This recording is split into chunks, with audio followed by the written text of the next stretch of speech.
Madali pong masisira ang inyong motorsiklo kahit panay po ang change oil ninyo.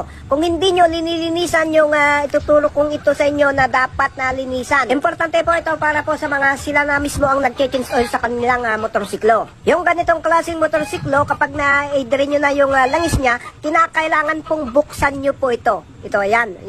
Kapag hindi nyo po ito binuksan ito, ay useless po. Kahit pa linggo-linggo kayong mag-change oil. Sayang lang. Bale, bubuksan po natin ito para may pakita sa inyo at ipaintindi kung ano po ang halaga kung bakit kinakailangan kalasin po ito kapag kayo'y nag-drain ng langis. Huwag na huwag kayong magtitiwala na bago yung langis, panay ang change oil ninyo dahil po habang ginagamit po ang motorsiklo ay gumagawa po yan ng dumi sa ilalim ng makina. Tulad ng pagkapudpod ng clutch lining sa ilalim ng makina, saan naman pupunta yon? Hindi po lahat yon sumasama kapag nag-drain kayo ng langis. Dito po sa bubuksan natin napupunta yung iba. Bago po kasi kakalat yung langis sa buong makina ay dito muna pupunta.